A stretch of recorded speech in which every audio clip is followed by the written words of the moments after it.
I'm David Rydberg from Essex, Iowa. I came back to the farm after graduating from Iowa State University in 1997. I started farming with my dad and my grandpa. Since then, Grandpa's passed away, and Dad and I have carried on the farm. This farm we bought that about the time I graduated from Iowa State. It was an old dairy farm. The guy was retiring. We bought his whole farm. There's 240 acres here. We were feeding cattle basically at 3 different locations. We had the most cattle at this current location. At the other 2 locations, the cattle were outside in open dirt lots. Kind of hard to contain the manure, and you know, you get in concerns on manure management and water quality. At this location, we did have a building cattle could go in, but in the wintertime it was good. It was good windbreak, but in the summertime I think they'd go in there for the shade, but the heat couldn't get away. There wasn't enough ventilation, so it was kind of a detriment at times. When we first started on the process to look at expanding our farm, I contacted a group here in Iowa. It's called the Coalition to Support Iowa's Farmers. They're a wonderful group. It's a non-profit organization, and they came down, looked at the site that I thought I had a good site for a building. They kind of defined the rules and regulations for me a little bit better. And then after visiting with them, they set up a tour for me. They took us up north, kind of in central Iowa, and we looked at some different operations. It was one of the coalition staff members took us around. It was Dad and I that went on the tour. We went to 2 different farms that had hoop buildings. One of them, he had, I think it was 4 hoop buildings in a line. They were actually lined up lengthwise, north to south. And the other one, I think he had his going the other direction, east to west. We've got some neighbors with hoop buildings, and I'm not really that impressed with the hoop building. I don't think there's the longevity that this Monoslope building will have. On that tour, there was a Monoslope building. It was narrower and it had a little scoop on the front side. It was a kind of a clear roof type material. It let some light in, but it would, I don't know, block some of the wind maybe, and didn't make it quite as high.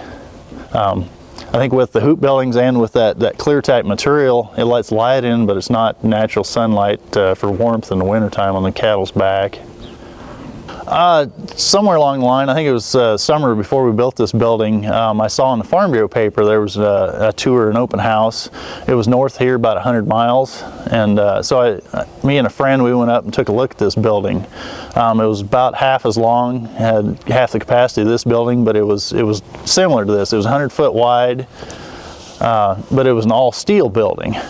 And we took a look at that, liked the design of it, thought it was pretty interesting, and I did find their company name and things, and priced it.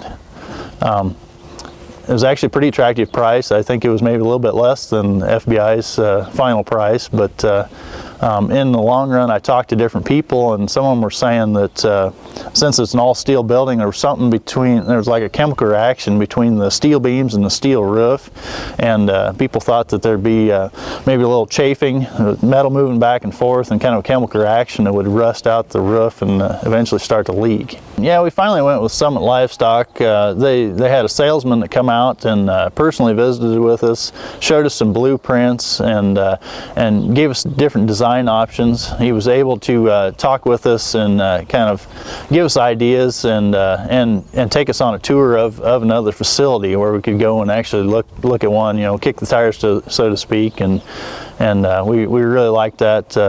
It's good to work with good people and have a good experience.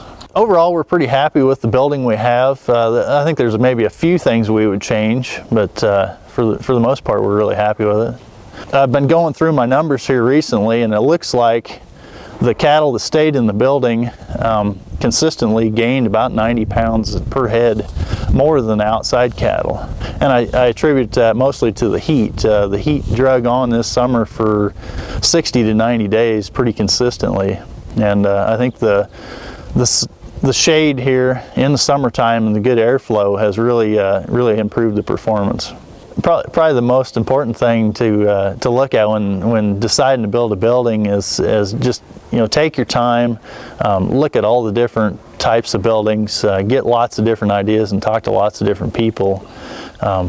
You know, no two systems are the same, and no two management styles are the same. So there's lots of decisions to make, and you don't want to rush it. You want to make sure you're doing the right thing for you and the right thing for your location and the environment.